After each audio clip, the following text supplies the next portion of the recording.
Hi, I'm Howard Kelly with SNS, and this is Jeff Bailey with SNS. And we're going to have a talk today about cams. The reason for that is, Jeff, please tell everybody what your job title is. Hey, thanks, Howard. I'm Jeff Bailey, Vice President of Core Product Engineering and Chief Race Engineer for SNS. So a lot of the things that are going on here at SNS are all happening underneath my watch.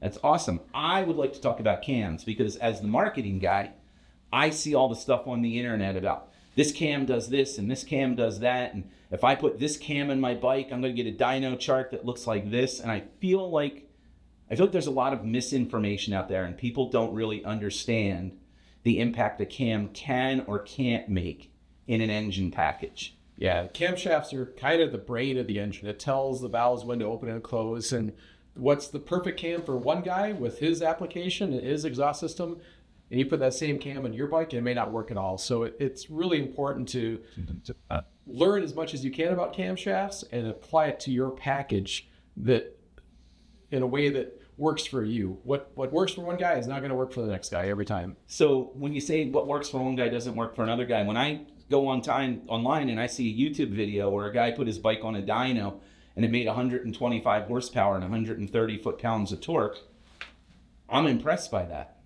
Yeah, we all want big horsepower numbers, but some of the things you got to watch out for: what kind of exhaust system you have. Do you have a 2-into-1 exhaust, or if you have a bagger, do you have the separate 2-into-2s? That makes a huge difference on what type of camshaft you might want. Intake systems are kind of all the same. We just put different size throttle bodies on them, but they're all really a Y-style manifold. I don't think anybody runs separate runners anymore. And then compression ratio. If you've got a stock engine, we've got nice bolt-in cams, but or if you got really high compression, you want a cam with more overlap and bleed some off some of that compression to avoid detonation. But yeah, you can't just take the cam that made 150 horsepower and put some guy's bike and put it in your stock M8 and expect to get similar results. So you said the cam is the brain of the engine. What does that mean? How does it, I know people I know that are watching this, I'm being super elementary about this, but I want people to understand that you can't just throw a big cam in your bike and expect everything to work with it, because the cam is one part of the system. What are the other parts of the system that get affected by the cam? Yeah, so the cam is really just controlling when your valves open and close and how much cylinder pressure is being built within the engine. And if you want to, if you're a street rider, two-up, or you pull a trailer or something like that, you'd need a different cam completely than somebody that's going drag racing and really just only cares about that peak horsepower. So one of the things we talk about is, I have a dyno sheet and it shows this, but doesn't a dyno sheet show peak performance somewhere around 5,000 RPM usually? Well, it can be all over. Race engines might make peak horsepower at 7,000 or 7,500 RPM, but most of our street bikes, 5,500, maybe 6,000 RPM. That's the most that a normal street engine is going to see. And if you want to push beyond that, you got to make other changes to the valve train's got to be improved, your head flow, exhaust system, all these things I've mentioned before. So, but what if I ride on the street? Where do I want my power? Well, you go for a ride someday and think about how many times you actually hit 6,000 RPM at wide open throttle. I do it every time I ride. You're a bit different. I do it because that's what now I'm being facetious, right? Yeah. Nobody is on the red line all the time. You'd have to force yourself to go ride like that. So most of us, we're cruising down the road, maybe we want to pass somebody, we roll on, we go around the car and go back down to our cruising speed. And that's the sort of riding we do. Once in a while, maybe you'll leave a stop sign aggressive with your buddy and race through 1 or 2 gears, but you still stick to a reasonable speed. To really use those peak high RPM, and when I say high RPM, I'm talking about really anything over 6,000 RPM in our V-twin work.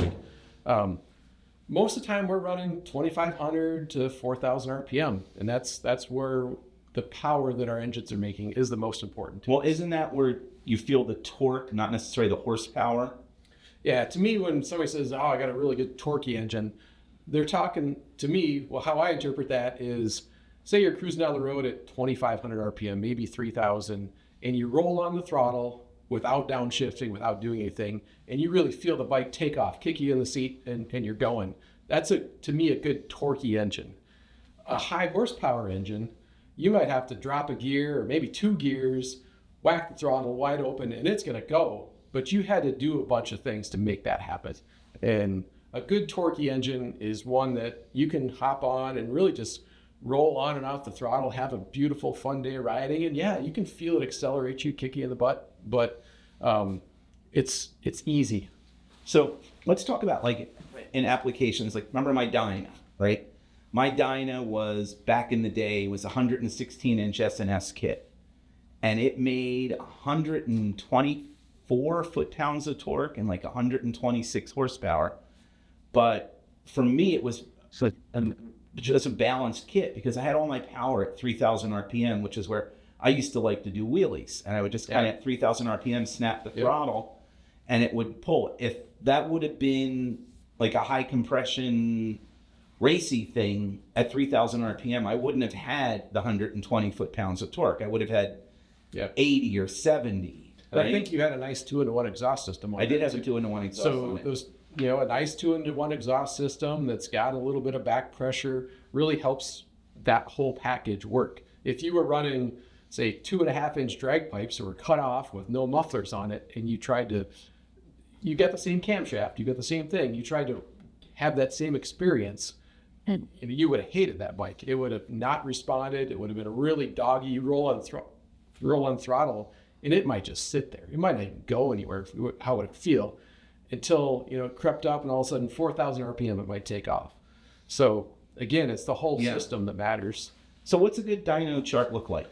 So again, good is relative. Well, let me ask you: if I ride with my buddies on the street, right, and we go out on Sunday rides and we mess around and do whatever, but we're not on a drag strip; we're on the street. Yep. Yeah. So let's just rough out a dyno chart here. So just talk about dyno charts for a second. RPM is going to be on the x-axis, and horsepower and torque are going to be on the y-axis. And let's just say we're going from 0 to 6,500 RPM. So there's all sorts of different ways that the camshaft exhaust system intake can help shape that curve. Well, let's just start with drawing a generic horsepower curve. Horsepower curve might look something like that.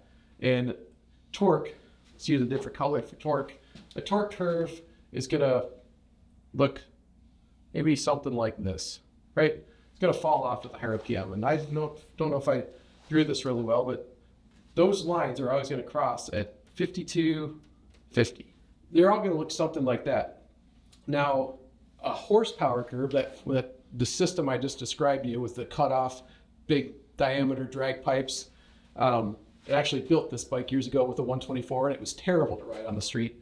So that curve might look something like this. Right? It's really flat down here, but it takes off, and it'll make more peak horsepower. That's getting up there, 6,500 RPM. And that torque curve that would go with that might look something like that. Making less torque than the street one. And then kind of the other curve. So kind of the other way this might happen is we've got some camshafts. I'm thinking specifically of our 551 twin cam. Makes huge amount of torque from 2,500 to about 4,000 RPM. But if you're the guy chasing horsepower, it's not the cam for you. But if you want to go ride in your bagger and just cruise around, that cam actually can make a torque curve that looks something like this. Power curve might look something like that. Now, these 3 lines over here, that could be 20 horsepower difference from this one to this one, or peak power. But if I'm accelerating from, say, 40 miles an hour to 70 miles an hour. Yep. And you don't want to do a lot of shifting. This band right through here is really where this 551 cam is going to feel awesome. You're going to feel like you've got the greatest bike around. But I can't brag to my friends about You can't brag to your friends that you're making 130 horsepower. You might only be making 110 horsepower, but it's going to feel But if I race my friend traffic light to traffic light, what happens? You want to set up the race to your advantage. If you're going through 1 or 2 gears, it's going to be great. If you're going a quarter mile. I said traffic light to traffic light. Yeah. you're probably going to beat it. That's important because, again, one of the things that as the marketing guy, I look at all the stuff that's out on the internet with all the different YouTube people and Instagram people and Facebook people talking about all this stuff. They don't ever tell you how the bike rides. They tell you about all the big numbers it makes. And that's braggable and that's great. And we have stuff that you can brag about. We have great performance stuff. SNS is the proven performance king. But we have rideable stuff too. And I really want people to start thinking about what makes riding your motorcycle better and more fun. Say you're riding 2-up and you're going up a long grade and you don't have to downshift because you've got 30 more foot-pounds of torque at 3,000 RPM and you're hearing your buddy downshifting to get up that long grade and you're 2-up just going. That's power. Anybody can have race bike power, but there's only like a handful of people that ride on the street at redline all the time, and they're mostly doing wheelies and burnouts bouncing off the rev limiter.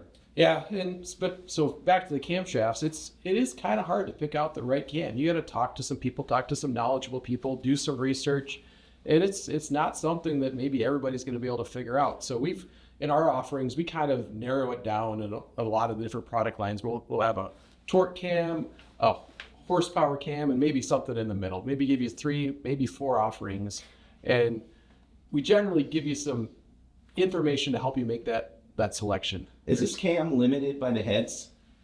It can be, like in other words, I can throw the biggest cam in the world in my bike, but if I have stock heads, yeah, you're wasting your time and money, and probably going to be breaking some parts. So talk about naming cams a little bit.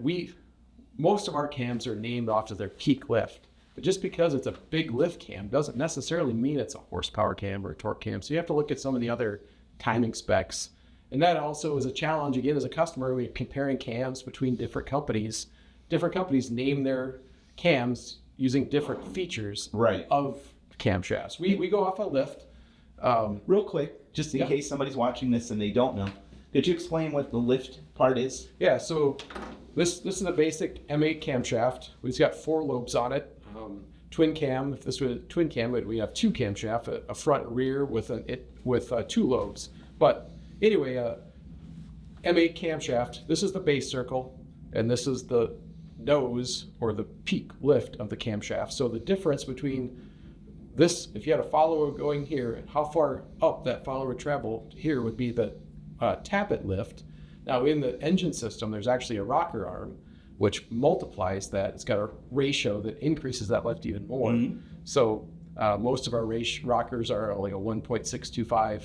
So if you had a half-inch lift here, you take 0.5 times 1.625 to get your valve lift, and that'd be a big cam. I took some big numbers there, but it's I don't know, it's kind of complicated, but at the same time, after you get into it, start to understand how cams work, you can start to... And this part right here is the lobe that people talk about, right? So there, on this particular cam, there's an intake, an exhaust, and a front intake and exhaust, rear intake and exhaust. So there's 4 lobes on here. And yeah, you don't really need to understand exactly how it works in your engine, but studying all those charts that Howard works on putting in the catalogs will help you understand what's going on. So if I want my bike to have that lump idle, that's the bigger lobe creates that, right? But if I want that lump at low RPM, I'm probably not going to have immediate power at low RPM because a big lift cam needs more air and fuel and everything to flow through the engine to make the power, right? Yeah, correct. And it's not just the lift, it's the timing numbers. These lobes are separated from each other. So when the intake and exhaust start to tighten up, maybe we should do a video on that someday. We should. You can get more overlap, and then there's more time that both valves are open, and all these factors play together to change how the cam sounds. Perfect. Well, that's sort of a quick discussion about cams. If you see this video and you have questions, please contact us and let us know if we can help you out with that. Jeff, thank you for your time today. Thank you for being smarter at this than I am. Well, let's do it again. Let's talk about a little more detailed cam specs sometime. Okay, great. All right.